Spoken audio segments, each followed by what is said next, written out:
Good morning, welcome back to our channel. তো এই মাত্র বাস ছাড়লো। আগের ভিডিওটা এখান থেকে এন্ড করেছিলাম আর এই ভিডিওটা এখান থেকে শুরু করলাম। তো দেখো, আমি একদম ঘুমিয়ে গেছিলাম বাসে উঠে। তারপর যে কখন আমাদের জয়পুর পৌঁছে গেছে আমি বলতেও পারবো না। সঞ্জু এক ফোঁটাও ঘুমায়নি, আমি তো তাও একটু ঘুমিয়েছি, তবে বারবার মাথাটা আমার পড়ে যাচ্ছিল। কারণ ঠিকঠাক ঘুম কি হয় বাসে বা ট্রেনে, না আমার ঘুম ঠিকঠাক হয় না।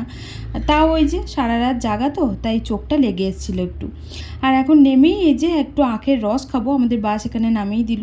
আর আমার একটা কানের হারিয়ে গেছে, তো কোথায় পড়েছে আমি জানি না, হয়তো বাসেই পড়েছে। বাস থেকে নামার পর আমি যখন ক্যামেরাটা অন করলাম তখন দেখছি যে আমার একটা কানের নেই। তো আগে দেখলে তো বাসে গিয়ে আবার খোঁজা হতো, চলো কোনো ব্যাপার না, ওই কানেরটা এমনিতেও অনেকদিন পুরনো ছিল। আর এখন খাবো হচ্ছে আখের রস। একটু আখের রস খেয়ে শরীরটা একটুখানি ফ্রেশ করব, কারণ সকালবেলাতে তো তেমন কিছুই খাইনি, তোমাদেরকে বললাম। ওখানে একদম প্রসাদ খেয়ে তারপর উঠেছিলাম বাসে। আর এই যে এখন চললাম বাড়ির দিকে। আর অনেকটা বেলা হয়ে গেছিলো, প্রায় ওই 9টা বেজে গেছিলো, 8:30 9টা।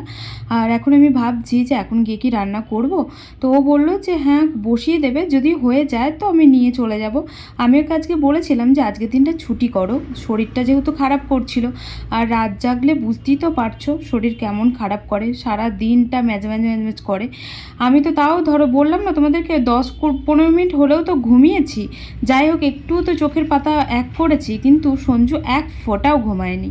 তো চলো একবারে বাড়ি গিয়ে তোমাদের সাথে কথা বলছি। আমাদের এখান থেকে ওই 5-10 মিনিট লাগে বাড়ি পর্যন্ত যেতে, ওই রোড থেকে আর কি, মেন রোড থেকে। চলে এসছি, তো এইমাত্র আসলাম বাড়ি। আর এসে হাত মুখ ধুয়ে, হাত মুখ ভালো করে ধুয়ে মাথাটা এখানটা একটু জল দিলাম। স্নান তো করতেই হবে, স্নান এখন আর করবো না, কারণ ভাতটা চাপিয়ে দিলাম। ও যদি নিয়ে যেতে পারে তো নিয়ে যাবে, যদি টাইম থাকে তো। তার জন্য আগে ভাতটা চাপালাম। ভাত হবে, ডাল হবে, আর আলু সেদ্ধ দেবো, আর একটা ডিম ভেজে দেবো। শর্টকাট হয়ে যাবে তাড়াতাড়ি। প্রচুর কাজ পড়ে আছে, ঘর দৌড় পড়ে আছে, ওদিকে ঝাড়ু লাগাতে হবে, পোছা লাগাতে হবে। আমি স্নান করবো, আমার এই বেলাতে দোকান খোলা হবে না, কারণ হবে না। তাও চেষ্টা করব, শরীরও খারাপ করছে, ঘুম হয়নি না, তার জন্য। আর একটা কানের হারিয়ে ফেলেছি আমি।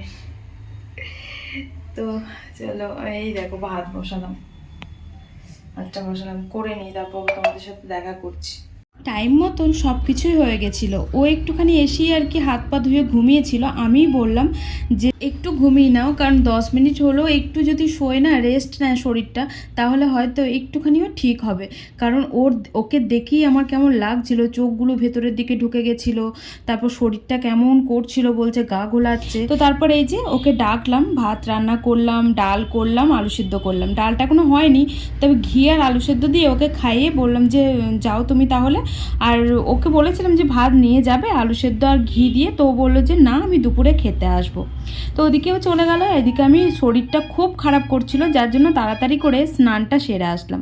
স্নানটা সেরে ওদিকে পুজো টুজো দিলাম, পুজো দিয়ে এদিকে আসলাম। কিছু কাচাকুচি ছিল, যেহেতু অনেক কাচাকুচি হয়েছে, আর আমি দেখছি বাড়িতেই যখন আছি তাহলে ছাদে দিয়ে আসি। আর এই যে ছাদে উঠি, আমার জুতোটা ছিঁড়ে গেছে, এই জুতোটা কিন্তু ছাদেই থাকে, পরেছি আর বাস ফিতেটা ছিঁড়ে গেল। তো প্রচণ্ড রোদ্দুর ছিল, যার জন্য দাঁড়াতেও পাচ্ছিলাম না ঠিকঠাক ছাদের মধ্যে। তো চলো আমি মেলে টেলে নিচে যাই, তারপর দেখা করছি। তো চলে আসলাম স্নান টান করে। আর আজকে পুরো হালকা পাতলা খাবার দাবার, তোমরা তো দেখলেই মনে হয় সকালবেলাতে ওই ডাল হয়েছে, আলু সিদ্ধ, আর ওদিকে হয়েছে কি জানো, ডিম ভাজবো। ও খেতে আসবে, সকালবেলাতে দুটো ভাত খাইয়ে পাঠালাম, শরীরটা ভালো ছিল না। আমি তো যাই হোক একটুখানি ঘুমিয়েছি, ও একদমই ঘুমায়নি, তার জন্য শরীরটা ম্যাজ করছিল। এসে 10 মিনিটের জন্য শুলো, 10 মিনিটে কি ঘুম হয় পুরো। আর এই যে এগুলো দিয়েছিল ওখানে, তো খাওয়া হয়নি, তাই ভাবছি যে আমি একটুখানি খাই। স্নান করে আসলাম তো, একটু ঠান্ডা ঠান্ডা খাই। দুটো আছে এখনো, সঞ্জু খাবে। অতটা ভালো না খেতে।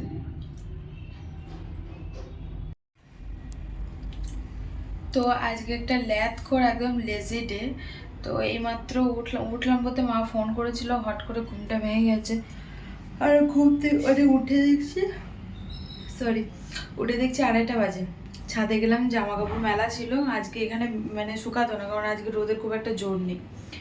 জোর নেই বলতে কদিন বৃষ্টি হয়েছে তো, দিয়ে একদম সে ম্যাচে ওয়েদার, আর জামা কাপড় শুকাচ্ছে না 2-3 দিন ধরে, বৃষ্টি পড়ছে যেহেতু।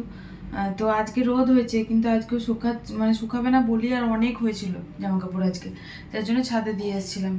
শুকিয়ে গেছে। তো ওটা তুলে নিয়ে আসলাম, এই মাত্র ঘুম থেকে উঠলাম, উঠে ঢুলু ঢুলু চোখে, এখনও ঘুম মানে হবে আর একটু আর কি, ঠিকঠাক হয়নি। 1:30টার সময় ঘুমালাম, তারপরে ওই 2টোর সময় উঠে পড়েছি। তারপরে এখন আসলাম রান্নাঘরে, পেঁয়াজটা কুচিয়ে রাখলাম, লঙ্কার পেঁয়াজটা কুচানো আছে। ও আসলে ঝটপট ডিমটা আমি ভাজবো, তাহলেই হয়ে যাবে। ডালটা গরম করব। খিদে পেয়েছে প্রচণ্ড, দেখি কখন আসে, 3টের সময় মনে হয় আসবে। আর আমার অবস্থা দেখো কী অবস্থা, মাথা শ্যাম্পু করেছি, চুলও আঁচড়ায়নি, কিছু না, ওই নিয়ে শুয়ে পড়েছিলাম ভিজে মাথা নিয়ে। ঘুমটা একটু যদি ভালোভাবে হতো না, আসলে মা ফোন করেছিল তো, ফট করে উঠেছি, দিয়ে না ঘুম মানে কেমন হয়ে গিয়েছে। পরে দেখা উচিত তোমাদের। আজকে সারাটা দিন কীভাবে যে কাটছে কি আর বলবো তোমাদেরকে। ঘুমটা মানুষের না সব থেকে বড় একটা জিনিস, কারণ ঘুম না হলে শরীর যে এত খারাপ করে। তো ভাবছি এর পরের বার যখন যাব আর রাত্রিবেলাতে যাব না, বুঝলে, শরীরকে কষ্ট দিয়ে লাভ নেই। যদি শনিবারে পড়ে একাদশী, তাহলে শনিবারটা যাব, রবিবারে ধরো সারাদিন তো ছুটিই পাবো, ঘুমাতে পাবো একটু ভালো মতন। তাই ভাবছি যে শনিবারে পড়লে তবেই যাব, না হলে যদি বেবারে পড়ে তাহলে আর যাব না। সকালের দিকে যদি পারি তো যাব, আর না হলে যাব না, কারণ প্রচুর থাকান হয় গো। আর আমরা কাজের মানুষ তো, একটা দিন এইভাবে লস গেলেই না মানে প্রচুর লস হয়ে যায়।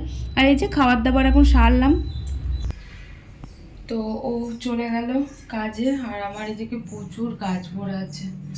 কি করবো, কিচ্ছু ভালো লাগছে না, যে করতেই ইচ্ছা করছে না, এত শরীরটা খারাপ করছে। যতক্ষণ না রাত্রিবেলাতে ঘুমাবো ততক্ষণ শরীরটা ঠিক হবে না। বাসন আছে ওইদিকে, দেখো কত জামা কাপড় আছে, দোকান খুলতে হবে। ও বললো যে খুলে দেবো, আমি বললাম আমার একটু যেতে লেট হবে, আমি খুলে নেবো থাক। আর ও মনে হয় ওর 5টা সাড়ে 5টা থেকে ছুটি হয়েও যেতে পারে, তো আসলে তো ওই খুলে দেবে, না হলে আমাকেই খুলতে হবে, কিছু করার নেই। কারণ ও বলছে এখন খুলবে, এবার এখন আমার যাওয়ার টাইম নেই দোকানে, কারণ আমার বাসন আছে, প্লাস ওদিকে হচ্ছে প্রচুর বাসন হয়েছে, আর ওদিকে হচ্ছে জামা কাপড় আছে প্রচুর। দাঁড়া দেখাই তোমাদেরকে কতগুলো জামা কাপড়, ওই যে দেখতে পাচ্ছ, ওই কোটা সব কোটা আমাকে ভাঁজ করতে হবে এখন। চলো পরে দেখা করছি, করে নিই আমি তারপর। আর আজকে তোমাদের সাথে কিছু শেয়ার করতে পারছি না, আমার ভালো লাগছে না কিচ্ছু, নাহলে শেয়ার করতে ভালো লাগে। Good evening. তো এখনও মোটর চলছে, আর আমি যাচ্ছি দোকানটা খুলে দিয়ে আসি, তারপর যাব একটু পরে, কারণ ট্যাঙ্কিটা এখনও ভর্তি হয়নি, ওটা ভর্তি হোক তারপর চলে যাব।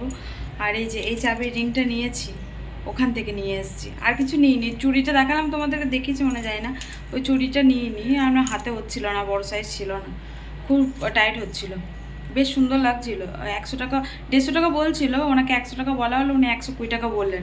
তারপর আমি 100 টাকাই বললাম, দিয়ে বললো যে হ্যাঁ তাহলে নিয়ে যাও। দিয়ে তারপর আমি ঢোকাতে গিয়ে দেখছি হাতে হচ্ছে না, দিয়ে এইটা নিলাম লাস্ট পর্যন্ত। বেশ সুন্দর লাগছে রিংটা, চলে যাই। ভয় পেয়ে যাওনি তো দেখে? তো বেরোনোর সময়তেই অ্যাকচুয়ালি জামাটাতে ওই জল পড়ে গেল, যার জন্য আবার চেঞ্জ করতে হলো, অনেকটা পড়ে গেছিলো জল খেতে গিয়ে। তো চেঞ্জ করে আবার এটা পরে চলে আসলাম, আর এসে একটুখানি ফেসিয়াল করছি, ওই এই অর্গানিকের ফেসিয়ালটা তারা দেখায় তোমাদেরকে। এটা যেহেতু রোদে রোদে মানে ট্যান পড়ে গেছে পুরো একদম মুখের মধ্যে, আর তার মধ্যে ওই বাঁশের ধুলো টুলো, তারপর একটা কি হয় না, সে রাত জাগলে যেমন একটু কালো কালো হয়েছে এখানটা, তো এরকম হয়ে গেছিলো, ভালো লাগছিল না দেখতে, কেমন একটুখানি লাগছিল রুগ্ন রুগ্ন।